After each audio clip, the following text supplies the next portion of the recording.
The Chicago Bulls come back from 20 points down again to take a victory versus the Orlando Magic.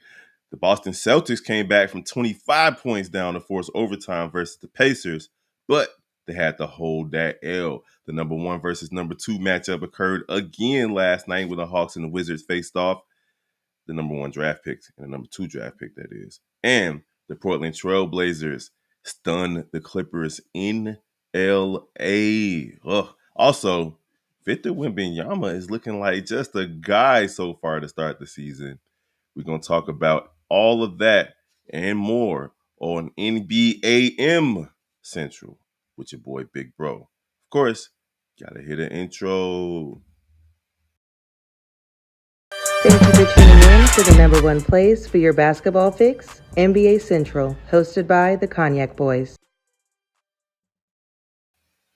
All right, good morning, NBA basketball fans. Welcome to another episode of NBA Central, aka NBAM Central. It's your boy Big Kev. Did not get an opportunity to do NBA Central after hours last night, so rising and shining with the sun. Happy Halloween to you guys, man. Appreciate all the love and support over here on this channel. Y'all already know. Like, comment, and share what you guys think about last night's slate of basketball games. We're going to start right here in Chicago, where the Chicago Bulls found themselves down 20 points again. Now, I say again because versus the Memphis Grizzlies, they found themselves down by 20 and fought their way back into the game and got the W. Well, last night was no different. The Chicago Bulls were down 33-18 after the end of the first quarter. That lead for the Orlando Magic ballooned to 20 points. And then the Chicago Bulls started to fight back, outscoring the Orlando Magic in every quarter, moving forward 34-29, 34-25, and a crazy fourth quarter in which both teams started off like 0 for 12, 0 for 15, something like that, each 16-12, though, in that fourth quarter with a big three from Patrick Williams to seal the deal. Josh Giddey, though, was the star of the night for me for the Chicago Bulls. This gentleman had his best offensive night. And he was just he was unflappable out there. Paolo Banchero had him a good game again, following up his 50-point performance. But let's get into Josh Giddey. Josh Giddey was 20 points from the field, 11 rebounds, 5 assists on 4 for 4 from the 3-point line. That's crazy for a gentleman coming in, not even averaging that much from three. He's been shooting, let me see, over 45% from three this season, 48% from the field. And let me see if I can get his 3-point percentages. Look, his career, 26%, 32%, 33%. This season with the Chicago Bulls, it's only an early sample size, only 5 games, but my man is averaging 58.8% from three. And it's not like he's not taking them. He's shooting in 3.5 per game. People have to respect Josh Giddey's long-range game, and that spells trouble for the NBA because the Chicago Bulls are one of the surprise teams through 5 games at 3-2 in the Eastern Conference. But yeah, Josh Giddey, 20 points, 5 assists, 11 rebounds to lead the way for the Chicago Bulls. Kobe White had him a solid game as well with 21 points, 18 points for Vucevic, 7 for 16 from the field for him. First game of the season where he didn't hit a 3-point shot. 10 points for Patrick Williams, none bigger than the 3 that he hit at the end of the game to go along with 7 rebounds. And Zach LaVine only had 11 points, 2 for 9 from the field. If you would have told me that the Zach LaVine would have only had 11 points in this game, I'm telling you that the Chicago Bulls are losing by, 20. They didn't. They showed fight. They fought all the way back and got the W. Over on the other side, Paolo Banchero followed up his 50-point night with a strong night, 31.7 rebounds, 4 assists. Unfortunately for him, he was 2 for 9 from three. Didn't really pan out for him. Wendell Carter got outplayed by Vucevic, who they were traded for each other a couple of years ago. 14 points for him, 5 for 10 from the field, only 7 rebounds.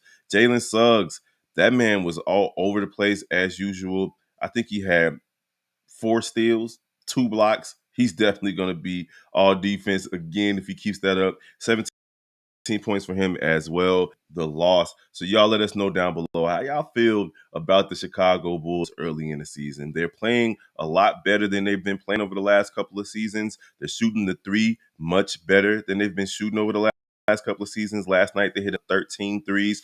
I believe this is third out of 5 games that the Bulls have hit double-digit threes. I'm telling you, we probably went 30 or 40 games into the season last year before the Bulls hit 3 games with double-digit made threes. 13 for 34 last night for the Chicago Bulls. And although they did have turnovers in the double digits, it wasn't as bad as it had been in their 2 losses. So Chicago Bulls take care of the Magic of 102 to 99. The Hornets defeat the Raptors 138 to 133. That was a pretty good game. I caught some of it over on League Pass, but it was a fun game to watch. LaMelo Ball he's healthy, and when he's healthy, listen, the Hornets are not going to be a good team by any stretch of the imagination, but a healthy LaMelo Ball is good for the league. He only had 19 points and 6 assists, but one of those points were a layup at the end of the game to pretty much end it. But this was the Cody Martin and Terrence Mann game last night. 25 points from Cody Martin, and 27 points from Terrence Mann. The Lakers went to Cleveland last night in LeBron's return home in Bronny's first game home. And even though the Lakers lost 134 to 110, it's going to be much discussion about Bronny James scoring his first basket in the NBA. He got to play in front of his hometown. It's 2 points, 2 assists. It's a big moment for him. It's not a moment for anybody else to only score 2 points, but everybody's going to be talking about LeBron and Bronny playing back in Cleveland, and he got his first points in the NBA. Shout out to that young man. And we're still waiting on that LeBron and Bronny moment where LeBron throws a oop to Bronny or Bronny throws a oop to LeBron or some type of crazy assist happens where it's the two of them. But hey, 2 points for Bronny is, I guess, newsworthy. The second game that I want to go into deeper analysis for was the Boston Celtics and Indiana Pacers. This was a good game. This was a good game. It was a rematch of last season's Eastern Conference Finals. I think we saw the rematch of last season's Western Conference Finals between Dallas and Minnesota Timberwolves the other night. And this game was everything you could ask for.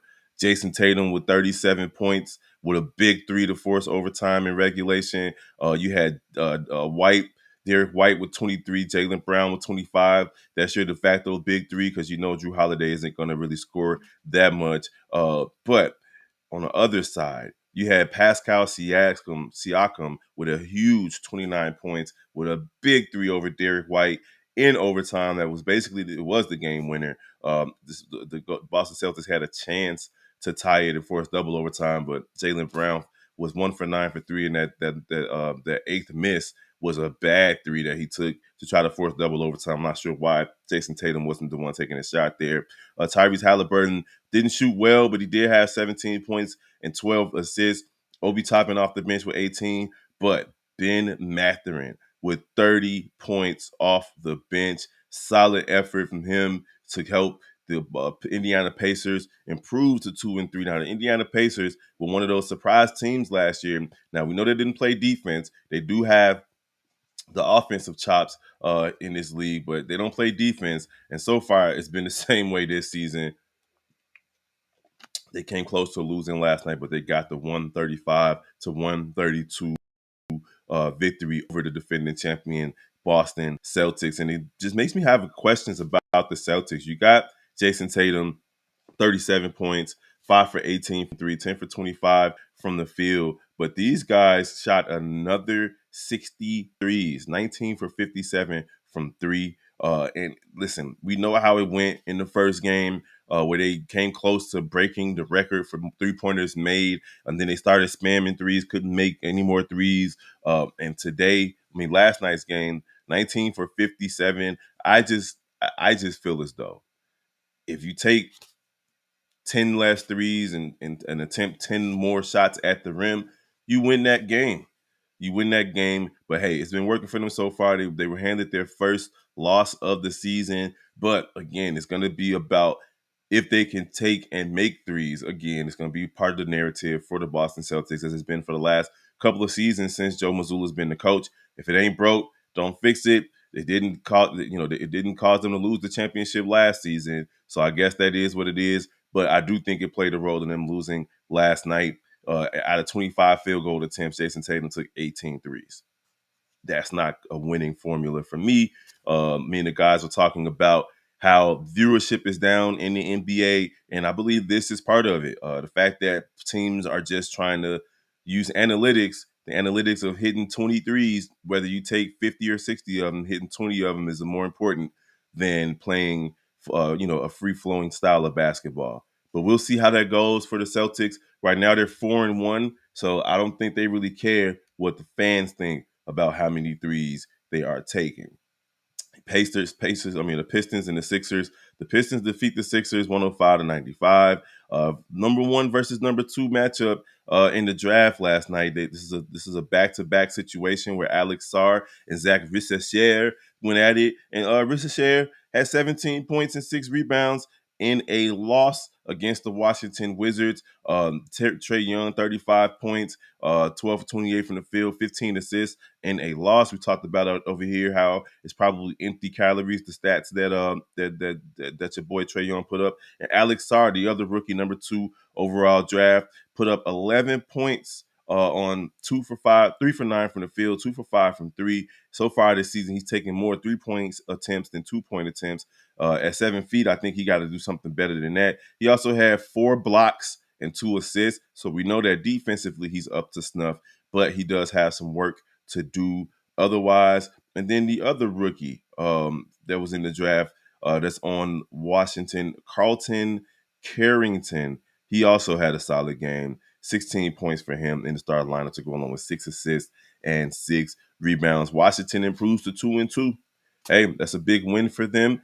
Zach Rissecher looked a little bit better than he has been playing. He improves to 9.2 points per game. So eventually the number 1 overall pick is going to round into shape. But again, I hope that these guys don't just turn into like role players. I want to see one of these guys that were drafted this year turn into a centerpiece, an all-star, superstar in this league. We'll see if that can happen. The Knicks take care of business versus the Heat, 116-107. Pretty good game last night. The Knicks are 2-2 now. They're kind of getting to know each other. But you had Karl Anthony Towns go off for 44 points and 13 rebounds, 4 for 5 from 3, 17 for 25 from the field. You can't ask for more than that from their recent acquisition. Tyler Hero went off for the Heat, but it just wasn't enough. 34.7 assists for him. Jimmy Butler, only 15 points. He's trying to work and get a new contract and a contract extension out there. He's going to have to pick it up as the Heat fall to 2-2, but we already know that Heat culture is real.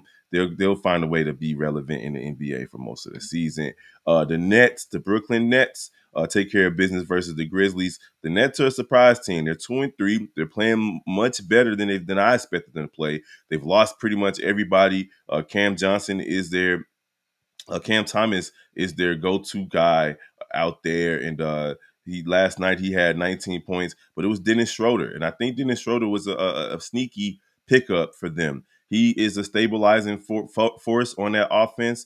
He's a good point guard. He definitely is bought into the system out there. He knows that he can be a featured guard out there. I was watching them the other day versus Denver when they went to overtime, and whoa, Denver. Maybe I'll do an episode on Denver because these guys are struggling. They needed overtime 2 games in a row to defeat some teams that they really shouldn't be struggling against, with Brooklyn being one of them. And they needed big games from Jokic to pull those wins off. But Dennis Schroeder with 33 points, 6 for 9 from 3, 8 assists. You can't be mad at that. Over on the other side, Aaron Jackson Jr. Durant struggling, 14 points for this game, 5 for 16 from that is not going to cut it. Ja Morant right now, so far this season, on 19 points a game, 8.3 assists is good, but 19 points a game is not what you're used to seeing from Ja Morant, and Memphis is struggling because of it. And then we had Victor Wembanyama versus Chet Holmgren. Now, last year, Victor Wembanyama took the NBA by storm as a rookie, in which it looked as though he could have even won the Defensive Player of the Year. That eventually went into going to Rudy Big Useless Gobert. I think he's super duper overrated as a defender. But hey, what do I know? But Victor Wembanyama last night in a loss to the Oklahoma City Thunder. Oklahoma City, one of the last remaining undefeated teams, if they're not the only remaining undefeated team.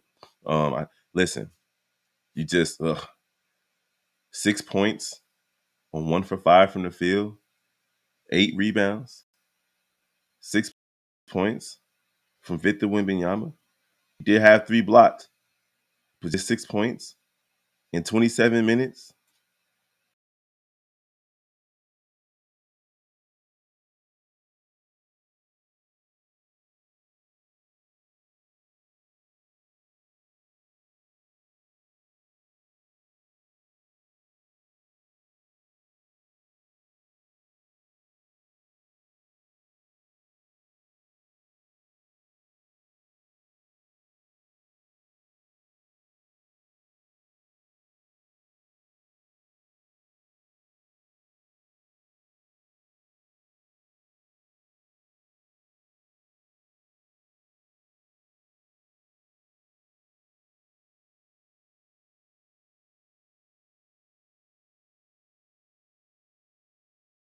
Field, 7 for 20 from the field from SGA. Not a good look for him. Honestly, SGA has been kind of struggling for percentage wise, field goal percentage wise, but he is still averaging 26 points a game, 7.5 rebounds, 6 assists, and I feel like his shot will come to him.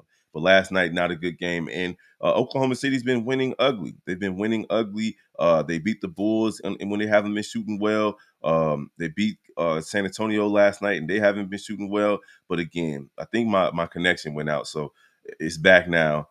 Listen, Victor Wembanyama is just looking like a guy so far this season.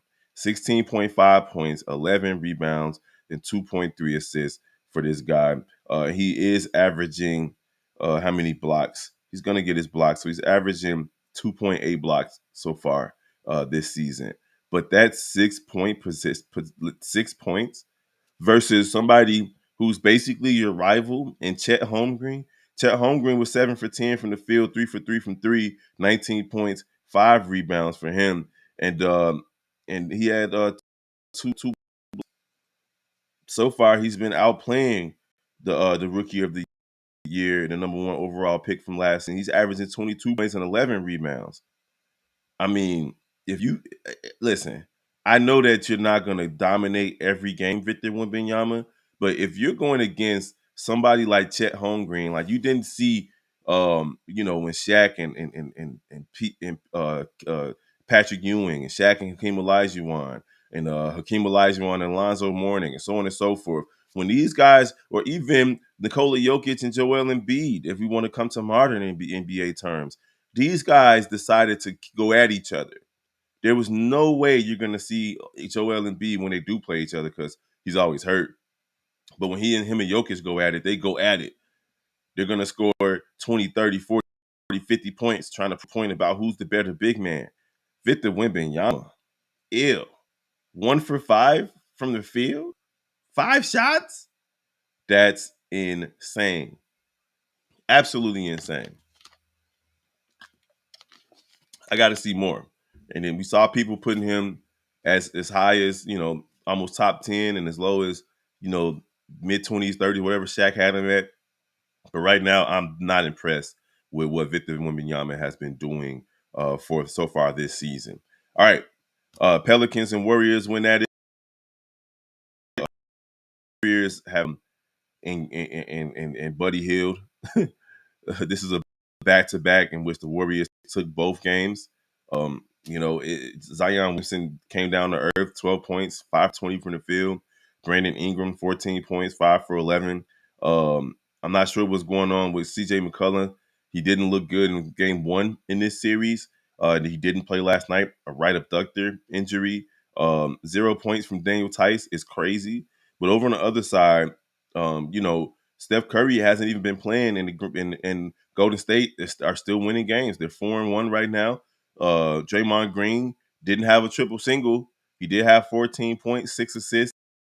Um, Trace Jackson with 15 points. Moses Moody with 8.